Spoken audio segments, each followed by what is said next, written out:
Sorry, my screen has just gone dark. All right, can you see? Yep, we can see it. Right, super. So I've only got a very short while, but I have posted on the WhatsApp group a link to a presentation I did. It's about a 50-minute presentation I did on mixed data for a group of fundraising organizations, as well as a group of funders and social support partners just a little while ago. And this is part of what that presentation is about. You know, at the Greenlight office, we have collected over 30,000 surveys, and together with those 30,000 surveys comes a whole lot of qualitative data that we've collected.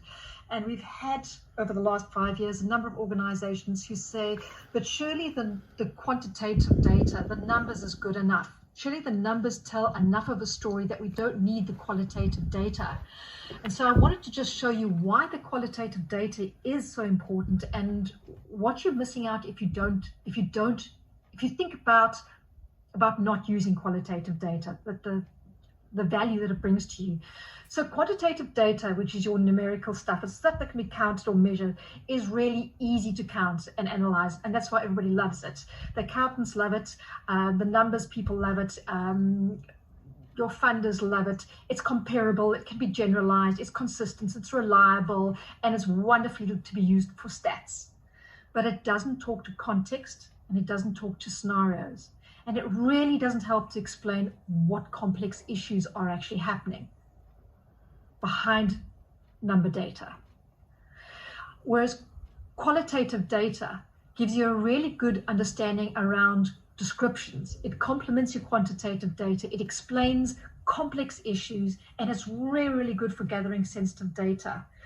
But there's some issues with working with qualitative data as well, and that is it can't be used to generalize a population or a community, and it can be difficult to analyze. So you can't really categorize descriptions and qualitative data very easily. You need to create themes out of it, such as social isolation or infrastructural poverty, and what the roots of that is, trauma, self-sabotaging, and why people feel that they are unemployable, and what the roots behind that are. And qualitative data can also be prone to bias. So these two types of data, the one leads to evidence of activity, the other one leads to the concept of development and theory building.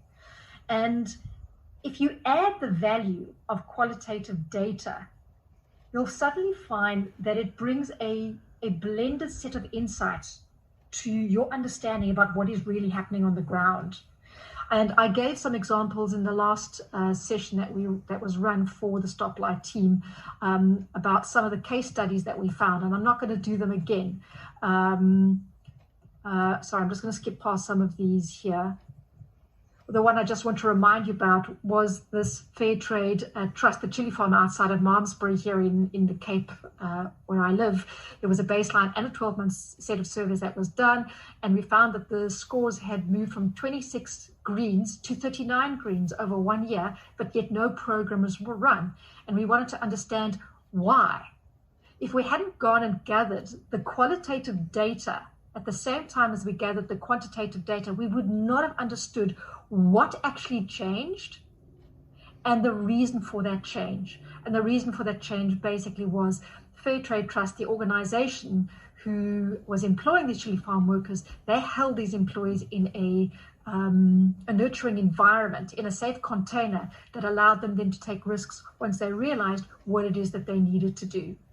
And so that was if we hadn't sought and gathered the qualitative data, the stories, at the same time as we were doing the actual surveys, we wouldn't have understood why we were seeing what we were seeing. Also, there's a lot of indicators where we find in South Africa people under-disclose or they just don't disclose at all, such as drugs and alcohol abuse, sexual health and family planning, because in South Africa, the subject of sex is quite taboo with our Black cultures. The issue around violence in family, and then also consumerism and the need for status. And we found that a lot of this under-disclosing has its roots in fear or trauma. But in order to understand that, you have to gather the stories and to break through in those stories to understand what it is required to happen in programs before you start bringing in other sorts of initiatives like enterprise development, skills development, etc.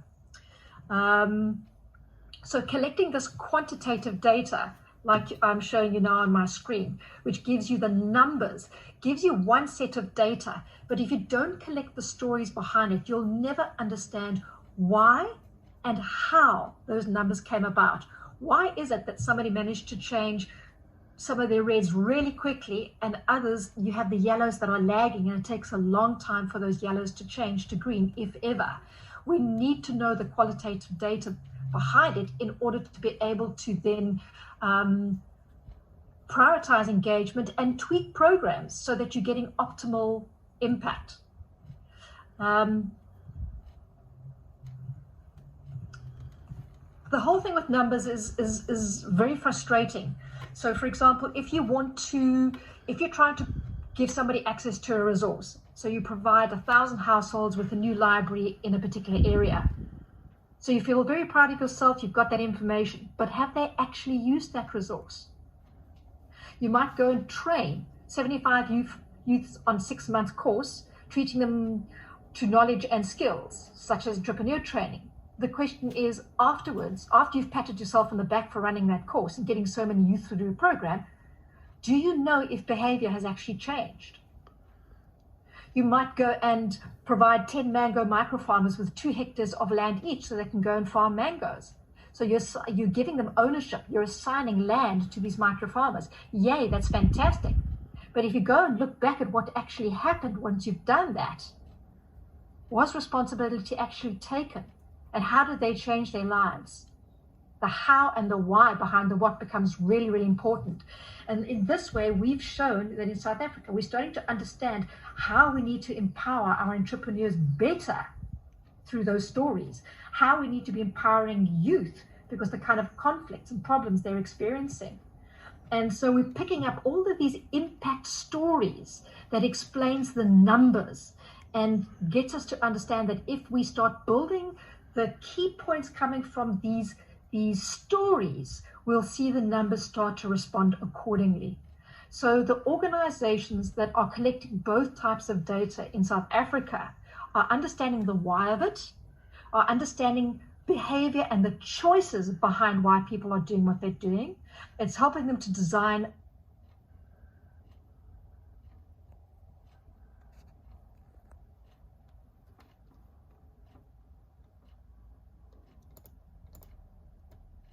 but through multiple changes. And last of all, but not least, the funders absolutely love it. So we really need to be looking for both types of data because it makes absolute sense. And I'm going to stop there. That's great, Laura. Thank you for that. As we said,